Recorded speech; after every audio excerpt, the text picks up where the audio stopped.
Hello everyone and welcome back to my channel. My name is Mackenzie, also known as the Bread Lady, and if this is your first time here, then thank you for stopping by. Please like and subscribe if you enjoy my content. So for today's video, I am doing something a little bit different. So I'm just kind of going to touch on how I got started in baking bread and a little bit of my health journey. So this isn't really a baking video or a bread related video. It is just kind of like informational. So I'll get back to the baking content ASAP.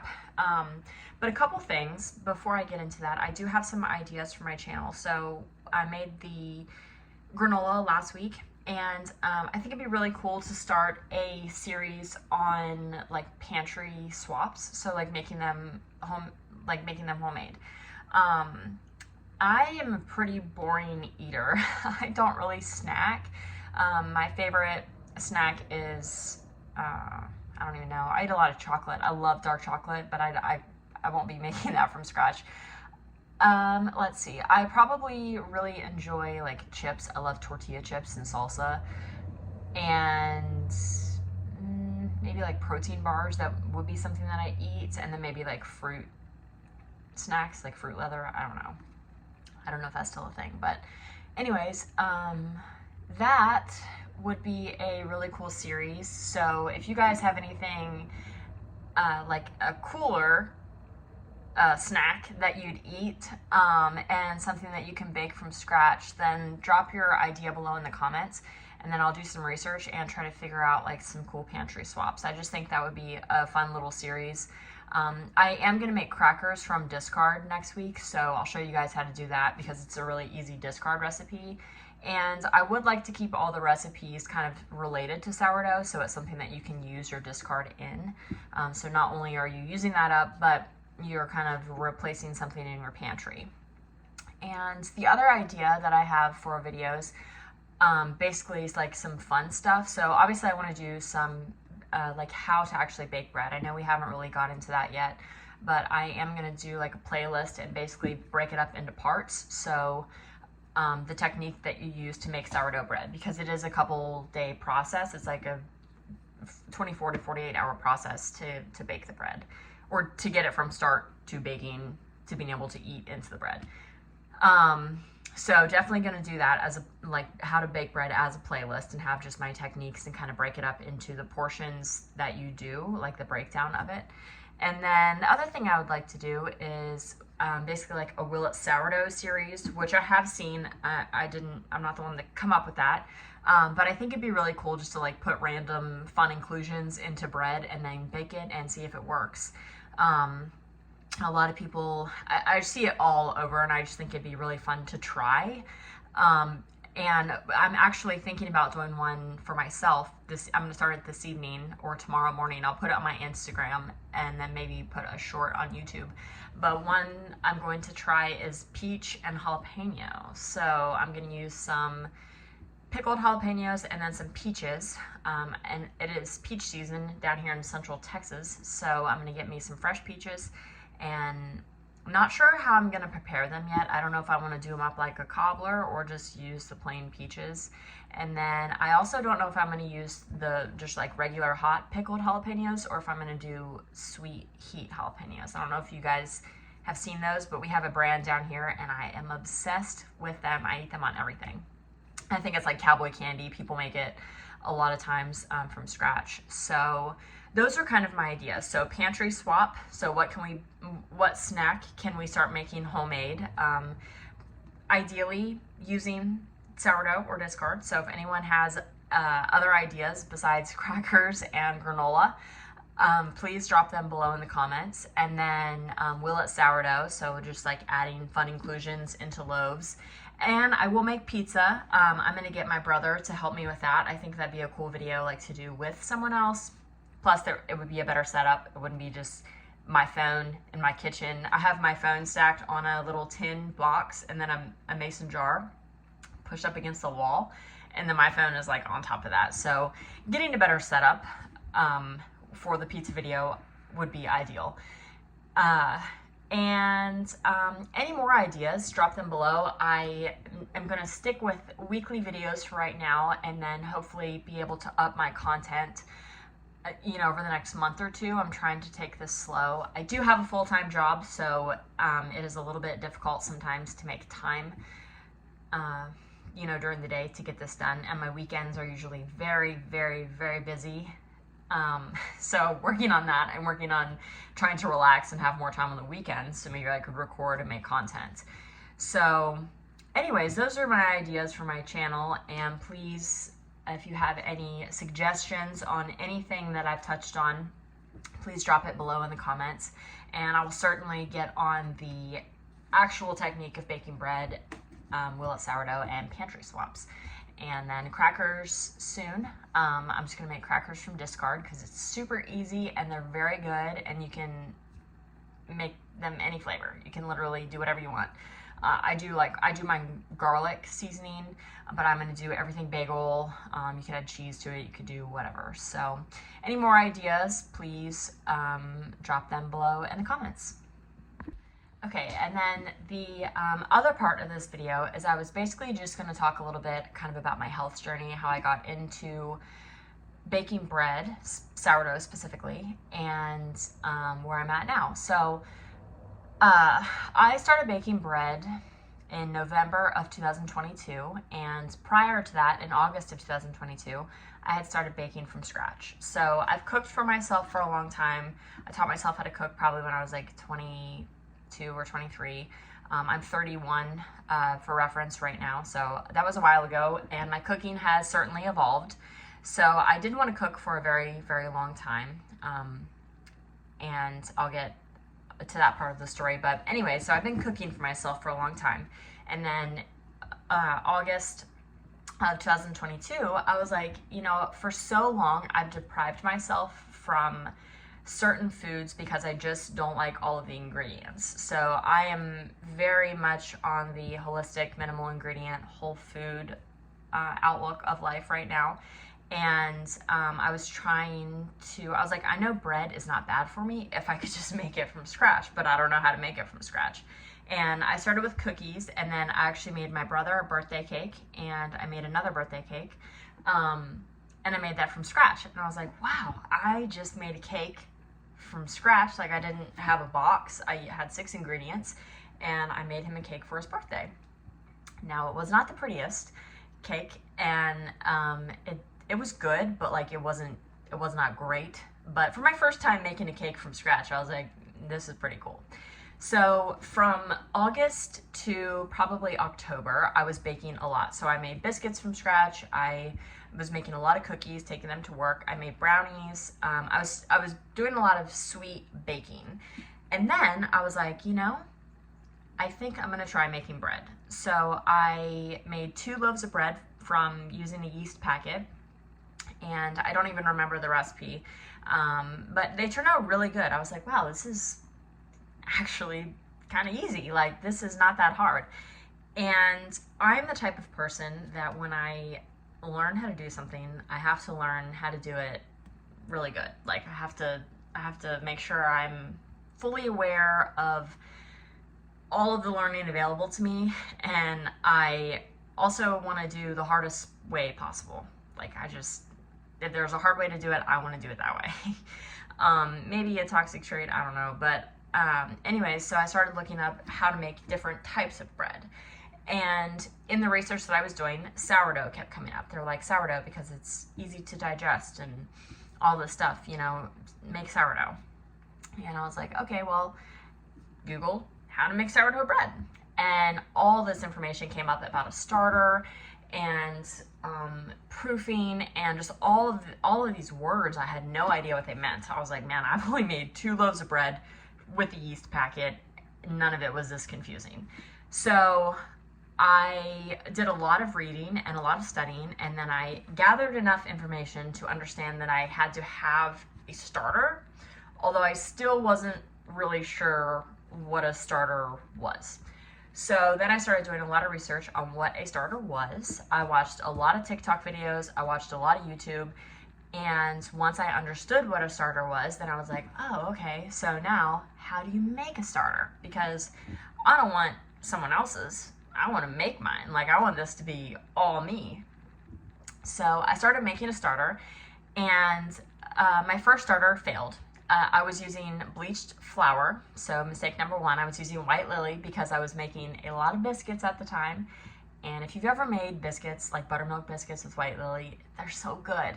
Although I no longer use white lily flour, but I was still very new in my baking era, and I didn't know all of the different types of flour. And honestly, I didn't know that we had bleach in our flour. So that was awakening, because I'd never really had flour on hand or used flour. So then I found unbleached flour, which was King Arthur. They did carry it at HEB, so I started using King Arthur and made a new starter. And by this time, it's early November, and even though I was in Texas, it was like the coldest week of the year, so I was like, great. Like, my starter's not active, my kitchen was so drafty and cold, so it made it really difficult to get an active starter, and I think it took me about 20 days. And I will never forget the night that I was like, I have a sourdough starter, because I woke up for some reason, I think maybe to take my dog out, and I was like, I'm gonna go check it. And to keep it warm, I had it in my oven. Obviously my oven was off, but I had it in my oven, so out of the draft, and then wrapped in a dish towel. And I opened the oven and it was everywhere. Like, it had exploded. Luckily I had a plate under it, but I was like, finally, my starter is active. So at 3 a.m. I'm cleaning up a sourdough starter out of my oven, and it's basically history from there.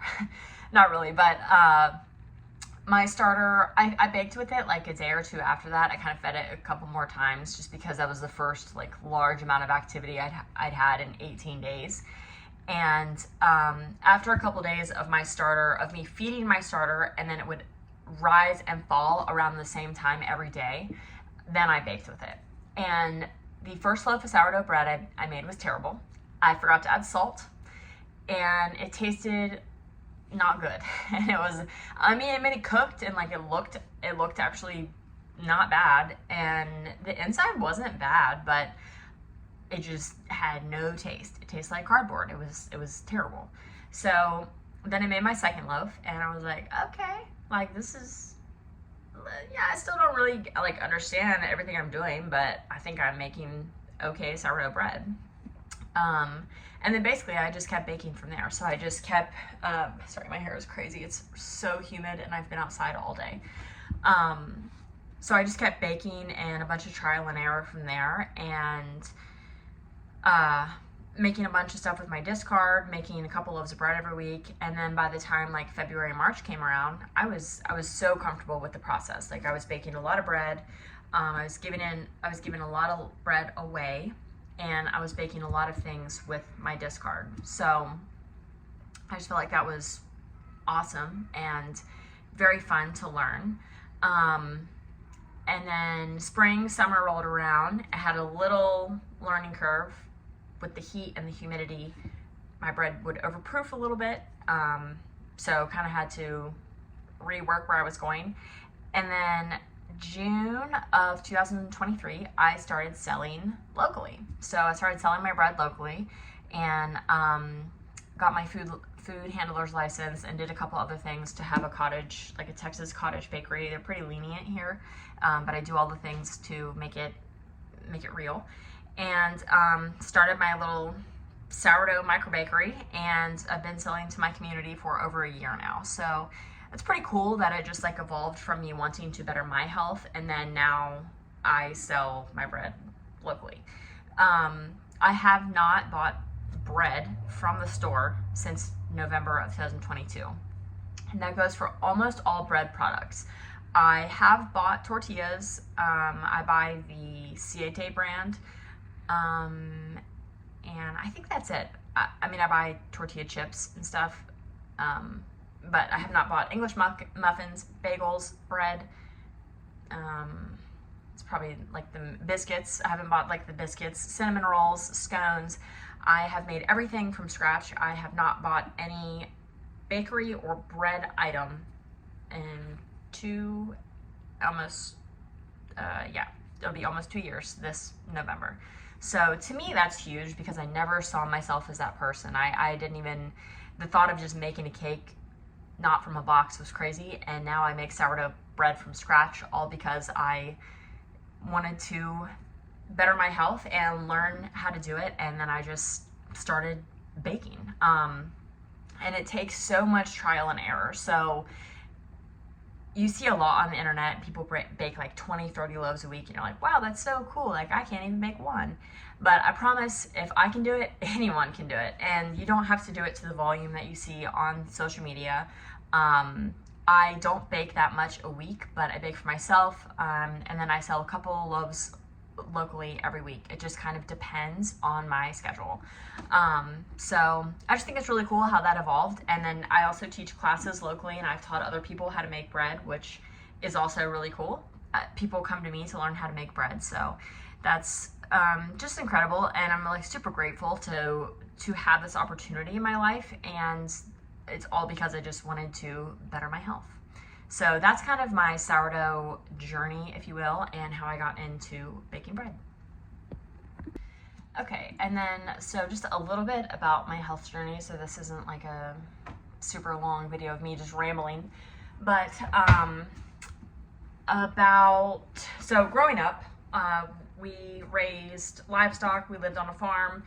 My dad hunts, he still hunts, but like he hunted a lot of deer, and we always knew where our meat came from, and it was mostly homegrown, home raised. My dad would always have a really nice garden. My grandparents had a nice garden, so we had a lot of fresh vegetables.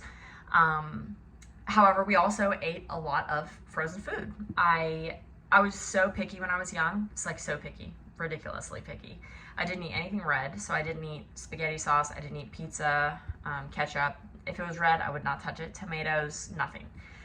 I liked tuna, like canned tuna fish in rice with maybe some butter, but that was it. Disgusting. I liked Go-Gurt. I liked fish sticks. I eventually started eating pizza. I liked mozzarella sticks. I loved noodles. Give me a bowl of noodles with butter, we were good to go. When we would have spaghetti night, I would have my dad set aside some meat for me before he added in the red sauce. So I would eat like a bowl of noodles with meat with butter and Parmesan cheese, like the Kraft with the green label, just the crumbles. I did like meat. Like, I ate a lot of meat when I was little, mostly red meat. I'm still not super, like, I eat chicken and turkey, but I just don't love it. I prefer beef or deer meat. Those are kind of like my top, and that's still like what I eat to this day. And I liked most green vegetables, but I didn't like anything soft. So I would not eat mashed potatoes. I wouldn't eat like zucchini or squash if it was soft. I just wouldn't eat it. So I was just very picky. I was very picky. Didn't like a lot of things. Didn't like milk. I still don't like milk. So I didn't eat cereal. Got too soft, mushy. And anyways, I was very, very picky child, and we had a lot of great resources for me to eat really well, but I just didn't. And as I got a little bit older, so when I was young, we traveled a lot. I showed horses, so we were always horse showing, so I was eating like concession stand food, fast food, all of that. And then as I got older, we were traveling back and forth from Virginia to Texas, and eating fast food, gas station food, Hot Pockets, whatever. It was easy, we'd eat. I drank a lot of soda. When I was a kid, I didn't drink a lot of soda. My parents, we were only allowed to like one on a weekend or something. I can't really remember, but my brother and I would sneak soda all the time, so didn't really work that well. And throughout my my childhood and then early adulthood, I just ate terrible. I ate a lot of fast food, a lot of frozen food. And when I was still in high school, I was very active. So I never played sports, but I rode horses. So, I mean, that is a sport, but I rode a lot of horses. So I stayed in shape that way. I walked a lot, but never like worked out or anything. And still had no desire to teach myself how to cook, even when I was like later, senior in high school. Everyone's like, well, you got to prepare for college. And I didn't care. I was like, they make ramen noodles, Hot Pockets, we have a Whataburger. They make chips. Like, why do I need to learn how to cook when I have all of this food available for me to buy and it's already made? And that leaves me more time outside to do what I want to do. I was just so anti-cooking. So then I started college and ate a lot of fast food. We ate out a lot. We have a Mexican food restaurant called Rosa's, and Rosa's makes fresh tortillas, and my friends would mix butter and honey together, and then we would dip the tortillas in that and just eat them. So like I'd eat lunch, and then I would also eat like 5 tortillas, like just as a snack. And you know, I was in college, so I was drinking beer, drinking liquor, all the college things. And I started gaining a lot of weight. My freshman 15 came on strong and fast. I was riding less horses. I wasn't, not that I like worked out, but I wasn't moving my body as much. Plus, I was eating straight trash. Like, I was drinking soda all the time and beer. You know, I didn't drink a lot of water. I drank coffee. My breakfast, I remember one summer I was working on a ranch, and my breakfast was a Snickers almond bar, a bag of the Ruffles, I think, cheddar and sour cream chips, and a Coke. And that would get me by until we'd go to the gas station, get stuff out of the hot box for lunch, and that would be mozzarella sticks and something like a burrito or something terrible. So not healthy. Plus I was gaining weight, and then when I was 20, I had an injury. I had a really bad knee injury from a rodeo accident. I had to get my ACL, MCL, and my meniscus repaired from this accident. So I had to have major reconstructive surgery at 20 years old. And then 2 weeks post-op, I was supposed to have my staples out from this surgery. And I woke up and I was just in such incredible pain, like the worst pain I'd ever been in. And I just had my knee replaced, essentially. And so I called my neighbor and I had her come take me to the hospital. And turns out I had a kidney stone. So kidney stones, not fun, and it was very painful. And after they had my pain controlled and all that, and were about to send me home, I was like, well, how does this happen? And he was like, well, it can be hereditary, but it can also be diet related. He goes, what do you eat? And I was like, number 5 at Whataburger mostly. And I drink a lot of Coke and Hot Pockets and ramen noodles. Like, that's my diet. And when I told him that, he was like, you know, maybe let's cut back on the sodium. He did not specifically say, like, let's rework the way that you're eating. So, anyways, I was like, you know, also I'm still 20 pounds heavier than what I used to be. So how about I change my diet a little bit? So I quit drinking soda cold turkey. I stopped eating so much fast food. I didn't stop fast food cold turkey. And I was like, I guess I have to teach myself how to cook. Like all these years, everyone's telling me it's important, and I just would not absorb the importance of it. But I would also eat I started buying like the Healthy Choice frozen meals. And after doing that, I started losing a lot of weight, but I was still like, wasn't really cooking for myself. And a couple years goes by, and then I'm getting more into health and more into cooking. And then I was like, I would get super restrictful. So I'd be like, no, I can't eat sugar. I can't eat any of this. I did Whole30. But then like when Whole30 was up, I would go back and I would drink 4 glasses of wine and have some Oreos like on the weekends and eat terrible. And it was just like this roller coaster of so strict, like I can't do this, I can't do that. And I'm the type of person that if you tell me that I cannot do something, then I will probably try everything in my power to do it. So that didn't work. And it was just up and down, up and down. And I was just like so unhappy with how I felt all the time. And so that went on for a couple years, mid late 20s. And then in 2018, I started working out. So I was like, I have to start working out and taking this seriously. I don't like working out in the evening after work. So I started waking up early in the morning, and I started going to the gym, and I started working out, lifting weights. I used to try to work out, but I would only do cardio, and then I would go to Sonic and get a Sonic Blast, or yeah, those are just Dairy Queen. I would go to Sonic and get a Sonic Blast after I would go do 30 minutes on the elliptical. So that was not working at all. And I just couldn't stick with working out prior to this. So 2018, I started lifting weights. I was following some people on Instagram. This is like when Instagram was kind of getting more, not just like pictures of sunsets with captions and hashtags. There was a lot of information that you could get off of Instagram. And I was following some workout girls. I'd follow their workouts, and I was starting to eat healthier. I was doing the whole if it fits in your macros. So I would still eat. I was like, this is awesome because I can still eat Oreos because it fits in my macros. Like, how cool is that?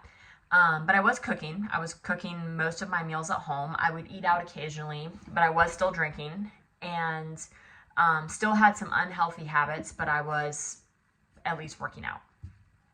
So then a couple years goes by, and I'm like, I'm in great shape. I started doing CrossFit in 2020. So I had been working out for a couple years. I started doing CrossFit, and I was eating what I thought was really good. Like, my protein intake was spot on every day, but a lot of it was from artificial sources. So I was eating a lot of artificial, a lot of processed foods, and I was like, man, my skin always red and inflamed. I always feel bloated. I always feel like puffy, but I work out every day. Like, I'm getting a sweat, like I'm pushing myself. And I was just like, why do I still feel bad? You know? And then COVID rolls around. And when COVID rolled around, I was an essential worker. I guess I still would be, but I did not get to stay at home. But I did a lot more research on like toxins and like environmental toxins and all that. So slowly and surely, over the last 4 years, I have removed most environmental toxins out of my home. So no false fragrances. All my cleaning products are all natural, no chemicals. All of the stuff I use on my body, like lotion, soap, face wash, all of that, it's clean, non-toxic brands. Most of my makeup I still use some name brands. That probably isn't great, but you know, you give and you take. My diet is mostly whole food based, so I know where all of my food comes from. I don't eat a lot of processed food. I love pizza. We'll go out to eat, and we have a great little pizza place in the town I live in. I'll go eat pizza. If I'm on vacation, I always have dessert. I don't try to order the healthiest thing on the menu when I'm on vacation or at a fun restaurant. And I make majority of my food at home. I try to buy all my produce locally, so I don't buy it at H-E-B or Walmart. I try to get what's in season at a local farmer market. I buy my meat locally, or it's something that my family has raised or we've processed. And granted, there's still, like, I still buy coffee from H-E-B. Chips, I have a bag of Siete tortilla chips in my pantry. And then I have a bag of the yellow, I can't think of the name of them, but they're great. And they have soybean oil, canola oil, all the things I try to stay away from are in these chips. But you only have one life to live, and you should enjoy it. But the fact that you have that healthy balance, I think you have to go through all the roller coasters of like restriction. Like when I was on If It Fits in Your Macros, I was putting all my food in my Fitness Pal, and I was like, I can eat this cookie because it fits in my macros. But then I'd have like this one cookie, and I want to have 6, and they're terrible for you because they're full of all these ingredients, when you could just make your own cookies at home and eat 3 and feel way better than you would, and you don't have to put them in my Fitness Pal. So it took a lot to get to where I am now, and it was a lot of I did start eliminating environmental toxins first before I really got into what I was eating. And then I was just like, why am I always bloated? Like, why do I always feel bad? But I work out all the time. Like, I'm healthy. I go do stuff. I'm outside. And when I started cleaning up my diet and ridding the processed food from my body, I started feeling great. I lost a bunch of weight without changing anything that I was doing. And just was not, felt better every day. I can think clearer. I could do all of these things because I just slowly cut out processed foods and started replacing them with whole foods. and seeing if I can make it from scratch. So that was super beneficial for my health and my quality of life. And it does take a lot. It's taken me 4 years, and I'm still not perfect. I still, I don't drink anymore. Try to have the replacement things, but like I had said, if I want to go eat pizza, I'm going to go eat pizza. And 2 weeks ago, I was so hungry, and it was so late, and I had just moved, and I stopped at a gas station, and I got 2 tacos at Taco Casa. I'm surprised my body did not explode, but I'm here to tell the story. I ate Taco Casa, and I'm still alive. I don't drink soda anymore. Occasionally, I'll have a Diet Coke or like a Coke Zero, which I know is terrible. Don't come at me for that. But I just don't drink soda anymore, and there's just a lot of things that I've done to kind of grasp back on my health. And it's very holistic. I do the same with my animals. I have dogs and horses. My full-time job, I'm a practice manager at a veterinary hospital, and so I believe in medicine. Like, there's a time and a place for pharmaceutical intervention, but I believe that you should look at your quality of life and what you're doing and what you're ingesting first, and then if you need the pharmaceutical intervention, go from there. I home make my dog's food, which don't ever do that without consulting a veterinary nutritionist to get a specific diet for your dog. If you just randomly cook for them, you could make their health worse. But I do home make their food, and I have a couple horses, 2 performance horses, and the other ones are just yard ornaments. But they eat a forage-only diet. They are in fabulous condition because they do not have the excessive inflammatory ingredients to make their body sore, to ruin their joints, things like that. And it takes a lot of research, and do it on your own time. Do what works for you. One of the books that I read to kind of jumpstart my transition to the If It Fits in Your Macros, and thought I was being so healthy, to eating holistic and clean and just whole foods, is a book called Deep Nutrition. Wonderful book, recommend it to everyone. And then another book called The Dorito Effect. So The Dorito Effect is also a very good book, highly recommend. And as far as working out, I still work out about 4 days a week now, 3 to 4 days a week.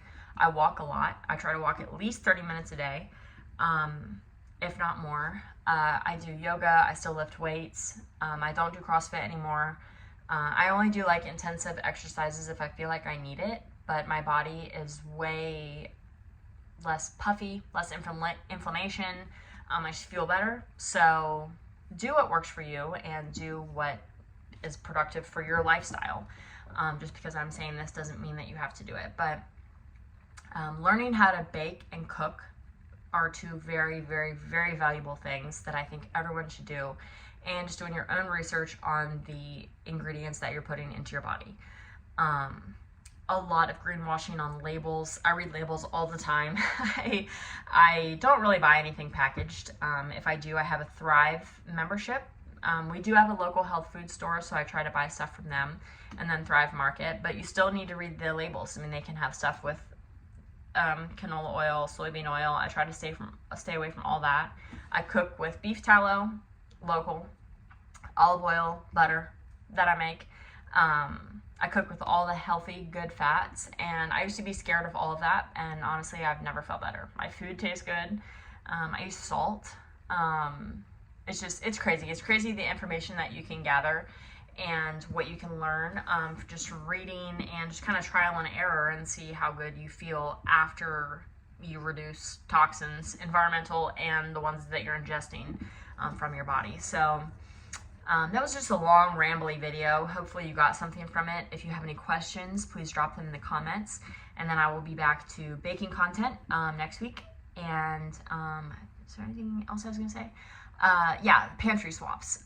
We'll do that next week. And thank you guys for watching and subscribing. And please like and follow if you haven't and you're just now stopping by. But anyways, I hope you all have a great day.